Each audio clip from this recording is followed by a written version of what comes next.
Ahoj Šárko, vítám tě v Recruitment Club.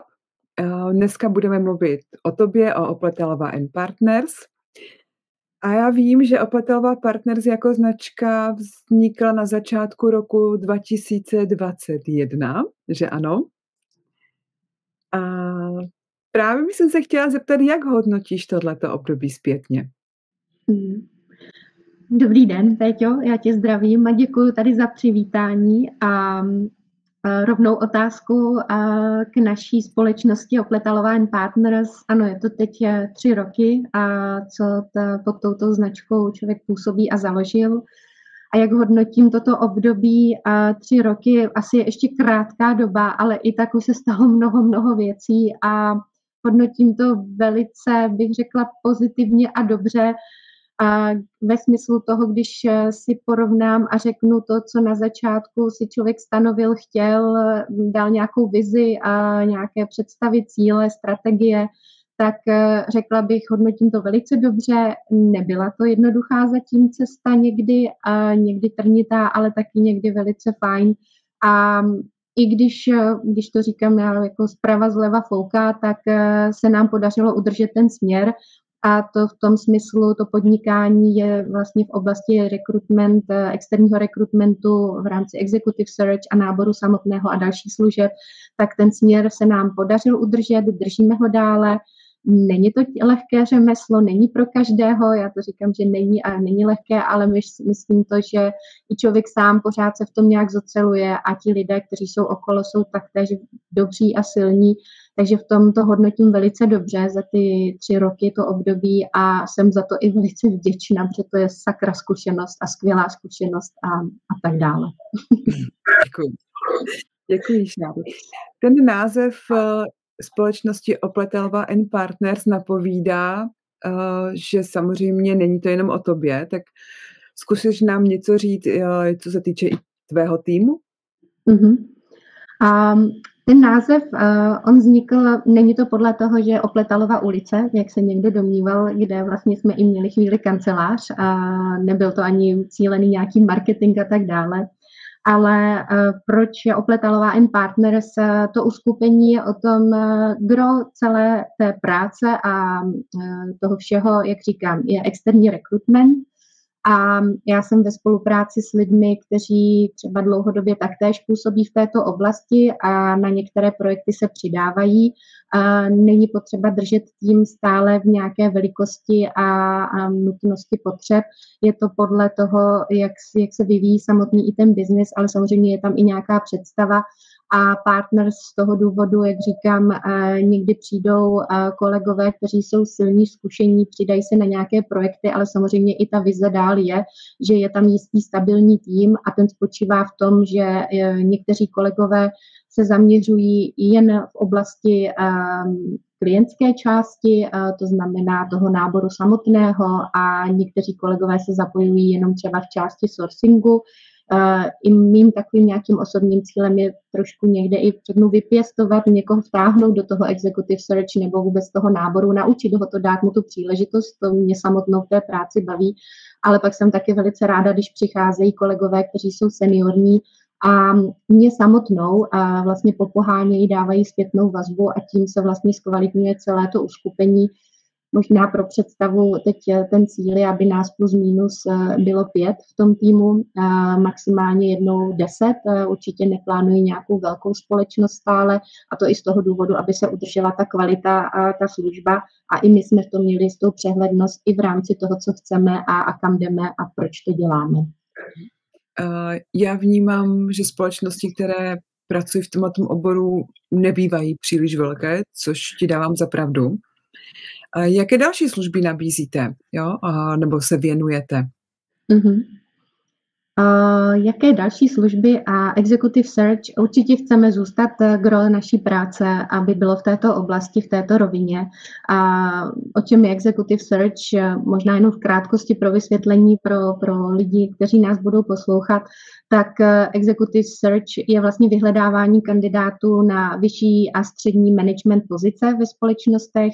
Je to hodně o kvalitě.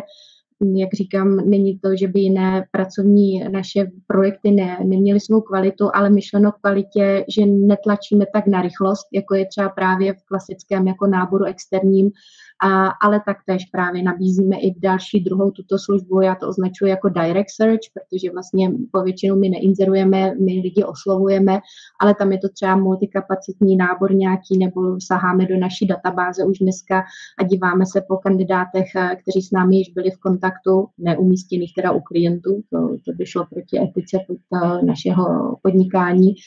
Ale už chceme udržet tyto dva produkty určitě, jak říkám, stěžejní executive search, ale objevují se nám i další dvě oblasti. Jedno nazývám oblast HR consulting, kde jsou schované projekty v rámci poradenství u klientů ve spolupráci, kdy vyhodnocujeme třeba vzdělávání, mzdové systémy, hodnotící systémy, anebo i služby, jako je outplacement. Když zaměstnanec opouští společnost, tak se o něho postaráme a bavíme se o tom, jak vstoupit znovu na pracovní trh. A ta čtvrtá oblast, která se nám objevila v posledním roce, je takzvaný RPO, outsourcované procesy náboru, kdy klienti třeba nemají své kapacity nebo svoji odbornost, tak částečně vstoupíme do toho náborového procesu a pokryjeme jenom nějaký úsek náboru a pak už si klient vlastně ten nábor dál zpracovává sám, ale ten počátek třeba outsourcuje k nám a máme i tyto projekty u klientů. Takže řeknu 4 druhy projektů nebo služeb, které můžeme nabídnout tomu trhu, ale stěžejně držíme se a půjdeme určitě tou cestou, hlavně executive search, kde chceme zkvalitňovat stále naše služby, procesy a hlavně i klientům dát hlavní message do trhu, proč Opletalova & Partners, proč tu jsme, proč by se nás měli vybrat, proč s námi spolupracovat a co můžeme právě nabídnout. Děkuji. No a teď mě napadá právě otázka, teď jak jsi končila tu svoji odpověď. Co myslíš, že je taková ta přidaná hodnota právě Opletalova & Partners v rámci trhu a dejme tomu i v rámci Executive Search? Zrovna nedávno není to ani čtvrt roku, jsme se o tom bavili, také se mě na to někdo ptal a je to dobré ohlédnutí, musím říct, a vůbec si zase znovu říct, proč a co je tam naše hodnota. Je to skvělé, já to teda doporučuji každému mimochodem, ale a to ne z nějakého důvodu, kdyby si člověk měl říct, budu nejlepší, o tom to není.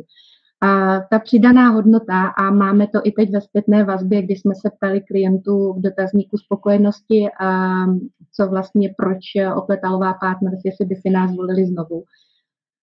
Je to jistá seniorita a to ať už za mě samotnou a právě kolegyně, kteří jsou v týmu a je to znalost té naší práce, teď to řeknu lidově, našeho řemesla doopravdy, toho externího náboru a to ve smyslu, jak to funguje, za jakých podmínek, co to potřebuje, jaké procesy, jakou kvalitu komunikace, jednání s klienty, jak odlišit ty obchodní produkty a tak dále, natož komunikace s kandidáty.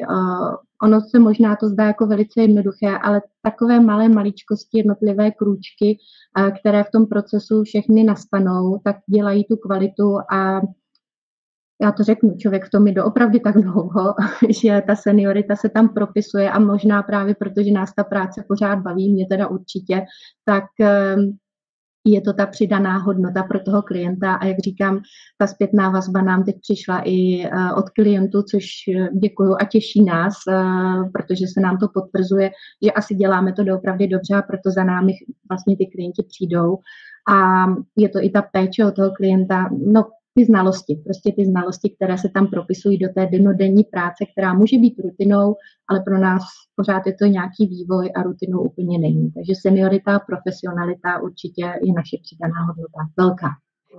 Taky recruitment nevnímám jako rutinu. Ono, každý nábor je jiný, že ano? A přináší nové výzvy. Ano. No, a když se díváme na ty výzvy právě, tak mě zajímá, jak se díváš do budoucna, nebo blízké budoucnosti v rámci trhu a v rámci Opletalova & Partners? Výzvy, to je dobré slovo. Já budu zcela upřímná, Petro. Největší výzva, protože já jsem taky trošku někdy mi přijde jako vizionář, něco řeknu a pak, takže moje největší výzva je teď zodpovědnost vůči vlastnímu týmu a to jako zcela vážně, protože já vidím, jak jsou proto zapáleni a já jim prostě chci taky dopřát, aby to běželo a jelo a tak. To je moje taková jako výzva, to těleso, které tam vlastně vzniklo, tak udržet a dále rozvíjet.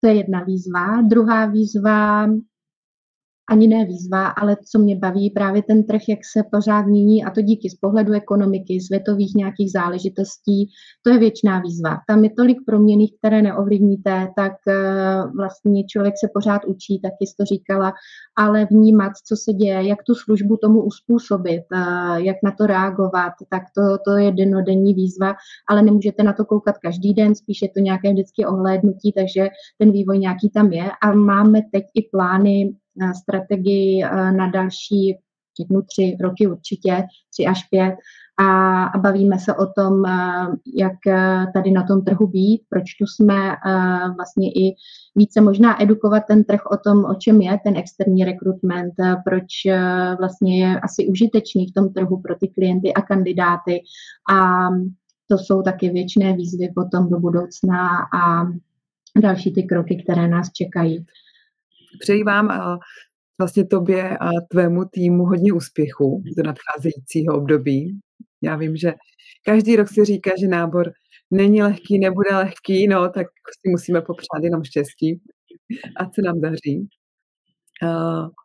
A moc děkuji. Moc děkuji za krásné slova od tebe. Je vidět, že nábor fakt miluješ. Peťo, já moc děkuji za pozvání, ať se také daří a no, jak je v jedné reklamě, že když miluješ, není co řešit. Takže vzhůru dále, těším se. Moc děkuji. Taky děkuji, hezký den. Hezký den, ahoj.